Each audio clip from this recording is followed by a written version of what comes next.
नौकरानी एक घर के लिए कितनी जरूरी होती है, आइए देखते हैं।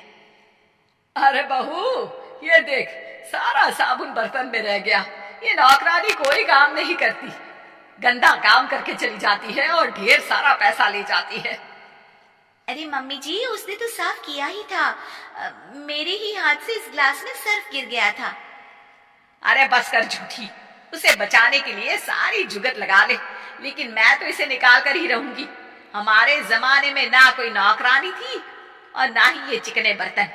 चूल्हे के जले बर्तनों को राख रगड़ कर साफ किया करती थी मैं। अरे माँ जी, मैं कहाँ बचा रही हूँ उसे। और वैसे भी आजकल नौकरानी जरूरत नहीं, स्टेटस सिंबल बन गया है।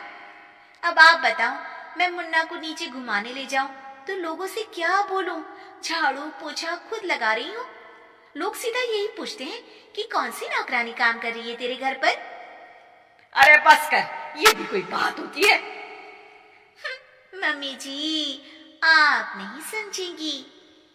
शाम को नौकरानी घर आकर काम कर ही रही होती है कि सास को कहती है, माँ जी, एक बात बोलूं, बुरा न मानना। अरे वैसे तो मुझे तेरी शक्ल ही पसंद नहीं है, बात क्या खाक पसंद आएगी।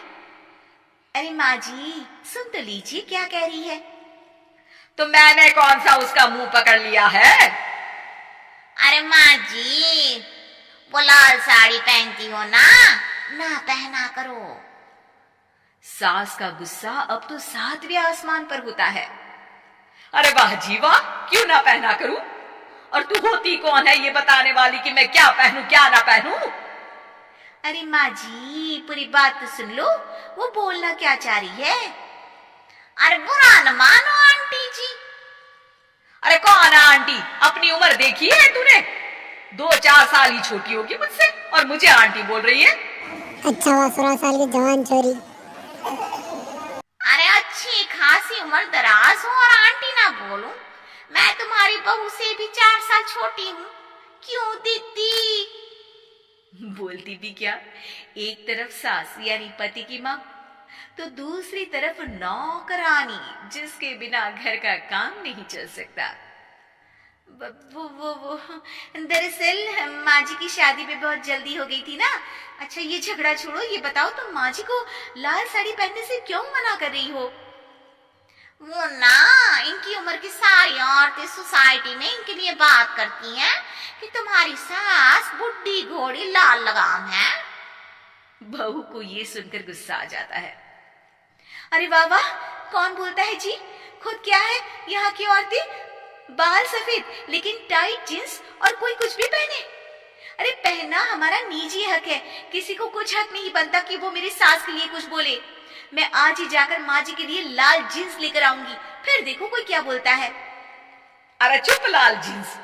अरे सुन नौकरानी की बच्ची, जाकर बोल दे उन लोगों से कि उन लोगों की तरह मैं उड़ती नहीं फिरती हूँ घर बार छोड़कर। अपने बच्चों और नाती पोतों में मन लगाती हूँ, ना कि सारा दिन ताश के पत्तों में आंख गड़ाकर 3 पत्ती खेलूं। नौकरानी वहां से चली जाती है।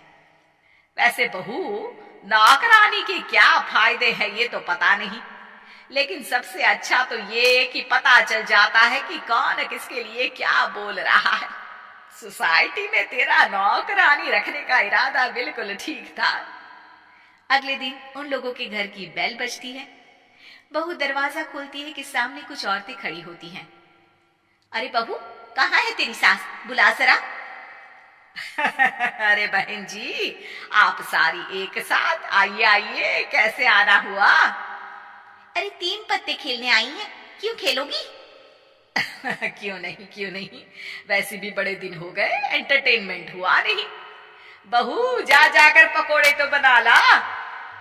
अरे बस करिए, आगे कुछ पीछे कुछ।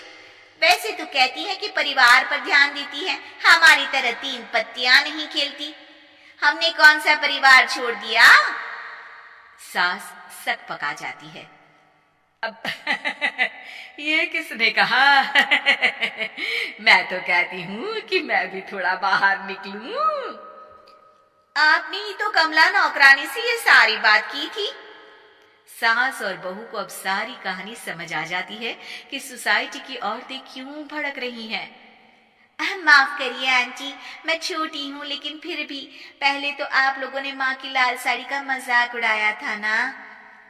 हाँ हाँ उड़ाया था, लेकिन उससे पहले तो तुम लोगों ने हमारी जीन्स के बारे में बात की थी। अरे क्यों ना पहने हम जीन्स, तुम्हारे पैसों की थोड़ी ना है। सास और बहू सर पकड़कर बैठ जाती है। देखा बहू, ये खेल कर गई तेरी नौकरानी, यहाँ की बात वहां तो वहां की बात यहाँ। दोनों किसी तरह औरतों को समझा बुझाकर घर भेजती है और कसम खाती है कि नौकरानी को नौकरानी ही रहने देंगी।